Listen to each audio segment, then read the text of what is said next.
Now, I've always been good at math, especially simple math, and especially when it comes to money. So I'd look at it and be like, okay, now I could get this much weed and fucking sell it on a slow couple weeks for fucking 2 3 weeks and maybe make $1,000 if I'm lucky. Or I could get a something about this damn big, which is super easier to hide, and my profit margin would go through the ceiling. So basically, I took this math and applied it to my life. And as it went through, like, I wouldn't buy things unless the price was like unpassable. That's definitely not a word, but you know what I'm saying? I just keep it going like that. Like, till eventually people just knew me as the guy with everything. So, I mean, like, hippies would call me. I mean, my clientele was so sparse. I mean, like, richity uppity people call me. I mean, like, the crunchy people that come with $7 could call me. Like, that was my thing. I'd fuck with everybody. Like, when I had green, I would have 6 different kinds of flavors. I would have the dirt shit. I'd give you a fucking quarter for $20 on 8 grams. You know what I'm saying? Like, I'd fuck around and have kind bud. I'd fuck around and have just anything and everything. Like, whatever you want, I got it, basically. So, we kept that going for a while. I mean, the green was kind of hard to let go just because I had a lot of other people that were kind of close friends to me, and they really enjoyed it. They really enjoyed the plug, and they really enjoyed the easy money. So I kind of more or less kind of kept it going for them. But I kind of upgraded. And this whole thing is like, my philosophy behind it was I was smarter than the average bear. And I looked at all these other dumb people that I would meet. They would be doing the same thing that I was doing, and they were doing it so sloppy. They were doing it so stupid. They didn't know what the hell they were doing, and they were getting caught with this shit in their pockets.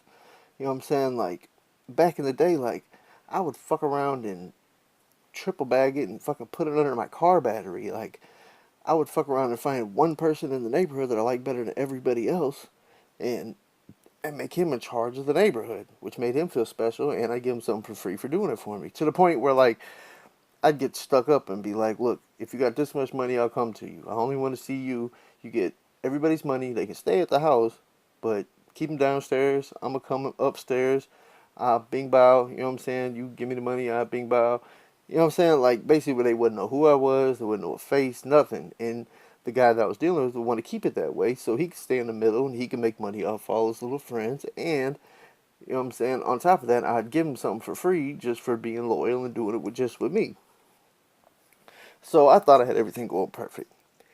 So basically, what it boiled down to is what I made the most money off of is I'm not gonna say it online, but we'll call them green beans. And hillbillies know what I'm talking about. But yeah, green beans. Let's put it this way: I was getting a can of green beans for probably about honestly, at first, like about $15. Now I didn't have any clientele for it. So basically, I told the lady, I was like, look, I don't know nothing about this shit. I was like, if you want, you can give me like 10 of them. I'll fuck around and take them to work because I think I heard some kids talking about it. And if they want them, they want them. I'll fuck around and whatever, and I'll bring you the money right back. If they don't want them, I'll bring them right back. I mean, just that simple. And for a while there, you might hear like some of our old songs, like Mike referred to me as Good Business, or that was even my rap name for a while. I even changed my nickname to Good Business because before that I had a reputation of violence and being scandalous and doing whatever it took, and so I kind of wanted to escape that because I didn't want people to be scared to do business with me, basically. So what I did is I went ahead and took that and expanded off of it. So now I ended up bumping into another guy who really liked eating green beans, but in his state, the green beans had been changed.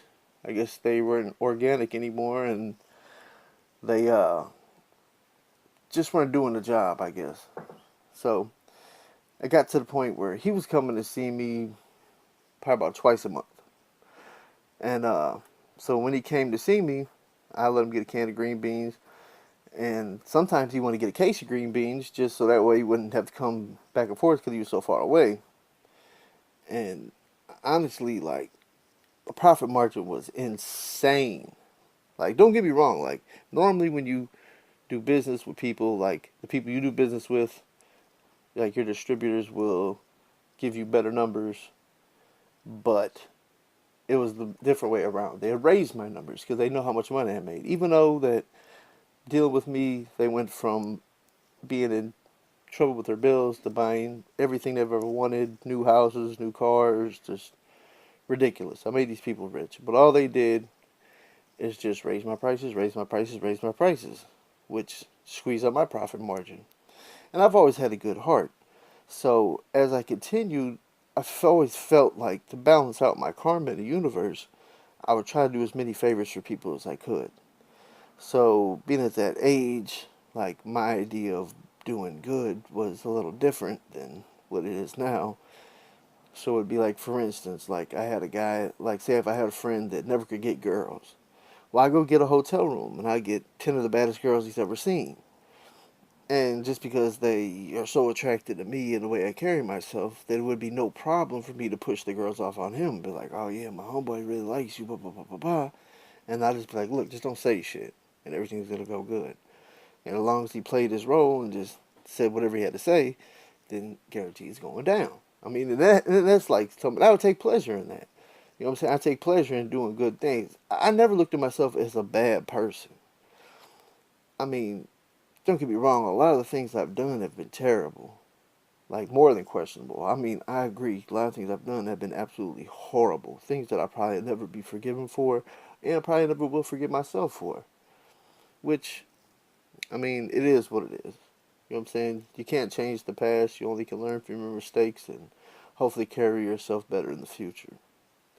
So, what it came down to, my profit margin was insane. Like, it got to the point where, say, on the average, I was making about $10,000 a week. Pure profit. It was just money that was going straight in my pocket. Like, stuff that I could just do whatever I wanted to do with. You know what I'm saying? And, like, a lot of times, I would sit here and try to, like, block out just any kind of negativity, any kind of anything that was going on. So, I took that money. I basically saved it up because I really didn't have a lot of like investment opportunities at the point that weren't just me getting deeper into what I was getting into. My goal was always eventually to get so much money saved up that I could invest it into some legitimate business type things. But I don't know, just through a couple of things that had happened that just never ended up working out or being the case. So, but I mean, at my best, I had an apartment in 3 states. I had 5 cars. I had $50,000 put up and more cash on me than I could spend in any point in time. I had gold and diamonds on every finger.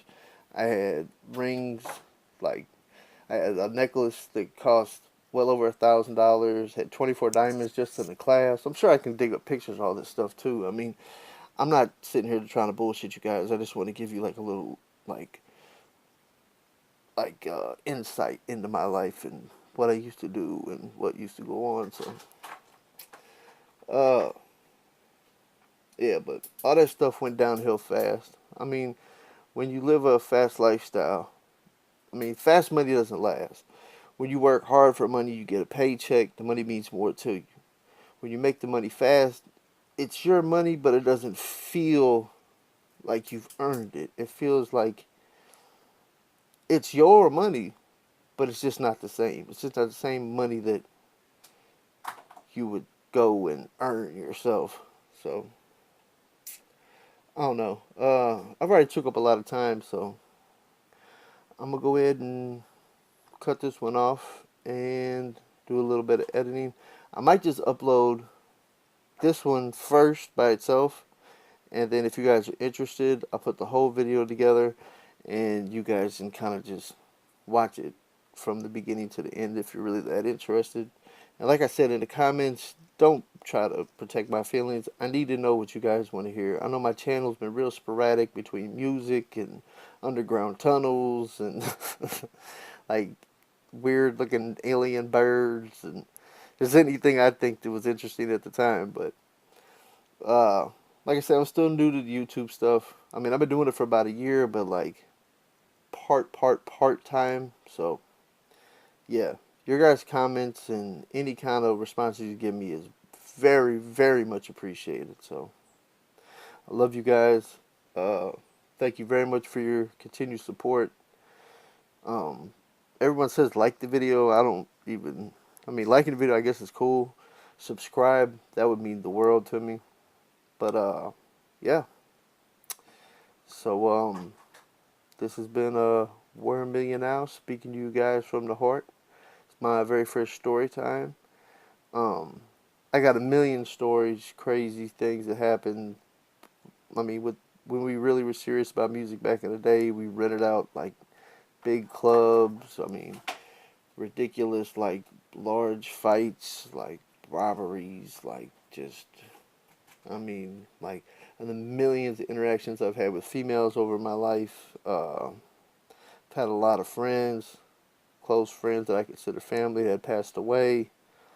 Uh, I mean, anything you guys want to hear about, I mean, I'm open to it. You know what I'm saying? I'm an open book. That's the only promise I'm going to make to you guys. If you guys want to know anything about me, don't hesitate to ask, and I won't hesitate to answer. So, see you guys in the future. Hopefully, if you're wondering why I haven't been really making a lot of like put together videos, it's because my laptop's up in Wisconsin. I actually moved back to St. Louis. So, yeah, go ahead and subscribe and let me know what you guys want to hear, man. Like I said, I'm an open book. I'm trying my damnedest so I can build this channel up. So, yep, let me know. Self-made entertainment. You guys have a great day. Please subscribe and thank you so much for watching. Self-made